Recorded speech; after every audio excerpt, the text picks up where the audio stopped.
Mainak Dhar wears many hats.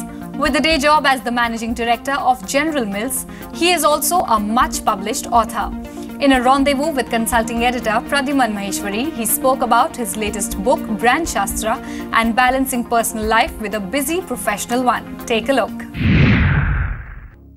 This is your second book on brands, and you've written a lot of fiction. Is there some similarity between brand and fiction?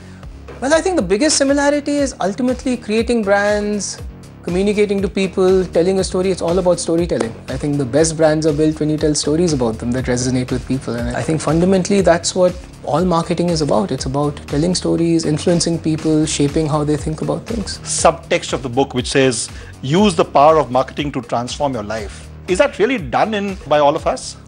I think all of us do it subconsciously, without thinking of it as marketing.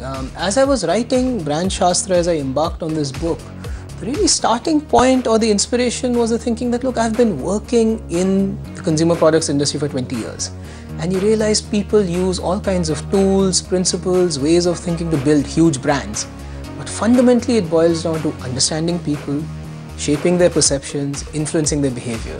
And if you think of it, we do that every day. What, according to you, is possibly the best use of a marketing strategy in everyday life? One of the concepts which I think has a lot of applicability in helping people have a more rounded personality, a more holistic view of success is what marketers call the moments of truth. And the whole marketing principle is there is a first moment of truth, which is when you're actually showing up on shelf or in front of the shopper, but there is a zero moment of truth, which is what perceptions are people forming of you even before they meet you.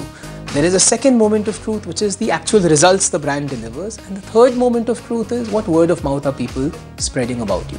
That's a marketing analogy. If you think about how we traditionally bring up our kids, it's all focused on one moment of truth. The percentage you get, your rank in an exam, the institute you go to, the job you do, and that's how a lot of our kids are brought up. The reality isn't just about achieving one result or one rank. And that's something which is dear to me because I'd love my child, I'd love the next generation to grow up with a much more holistic view of what success, what a fulfilling life would look like. Your first chapter talks about Adam's apple to Achhe Din, and that's a very interesting thing because over the last few years we've been hearing a lot about Achhe Din and the fact that whether they have arrived or not. Now, talk us through your thoughts on this. Well, I think the first chapter really starts with the premise that ever since the dawn of history, it's all been about marketing. If you look at Adam's apple, all of us know Adam and Eve in that Garden of Eden, and that was the first feat of branding. That apple which had always been there suddenly became the forbidden fruit. Right. And in marketing terms, there was no awareness. Suddenly there was awareness, and then awareness became trial of the fruit and Eve, as the case may be, and then our history's clock began ticking. And I think a lot of what we think about as modern principles of marketing, what I've tried to establish is the same thought processes, the same challenges were solved, maybe through different tools. And if you fast forward today, when Narendra Modi seeks to reach out to Indians through Mann Ki Baat and Facebook and Twitter, it's a different technology, but it's the same thought process. And would you say that Narendra Modi is a good marketer? I think he's a brilliant marketer. I think he's a brilliant marketer because if you think of his positioning, I think it was wonderfully done. One of the things I talked about in the first chapter is almost, if you think of the Indian political landscape, it's been different brands with very different positionings coming against each other. One with a lot of heritage, a lot of lineage, one much more a brand of the people, almost polar opposites. And I think how they came together, how he has come up, if you think of Achhe Din, one of the core principles a good marketer is taught is come up with selling lines that resonate, that have an emotive appeal, that are catchy. And Achhe Din is a great example of that. One of the examples I talked about earlier in the chapter is Subhash Chandra Bose with Chalo Delhi. There's an interesting chapter which is titled The Shastra of Building Loyalty. And just as you have loyalty cards and various attempts to build loyalty in modern day marketing, life is all about building loyalty. Right?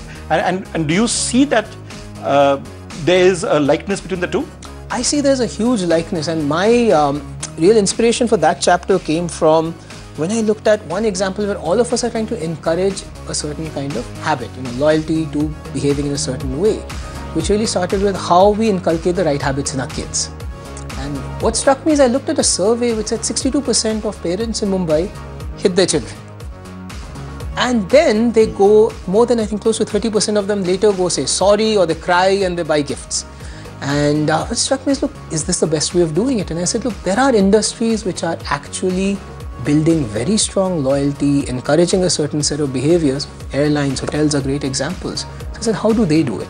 And that got the thought process going when I said the basic principle of how they do it is positive reinforcement. You buy my airline ticket, I'm going to give you certain miles. So I see a lot of parallels. Again, there's no theories or constructs, but it's just ways of thinking about how businesses have inculcated or encouraged certain behaviors and how we might take a leaf out of that in our own homes. A lot of marketing strategies do fail, just as various strategies in one's life fail. There's a lot of principles also on how companies think about dealing with failure, which is how do you quickly diagnose what went wrong? How do you use that as an opportunity to improve in future? One of the tools which a lot of companies use, which I've used as an analogy on how could entrepreneurs think about running businesses differently, is test markets, running multiple pilots, trying out things on a smaller scale before you really expand. Really trying to understand which part failed, because a launch could fail due to a number of reasons. So I think there are a number of lessons to be learned, which is the whole spirit of introspection, the spirit of continuous improvement, the spirit of learning from failures and building it into the future experience. And I think there's a lot to be learned on everyday life as well. What would you say to marketers to learn from everyday life? Best advice I would give to a marketer is embrace building relationships. Take the transactional part as an outcome.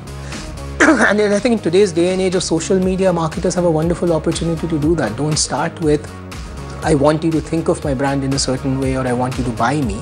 Start with, here's who I am. Be genuine, be authentic, and build that relationship. Great. On that note, congratulations on the book, and thank you for being on Brandstand. Thank you so much. It's been a pleasure being here.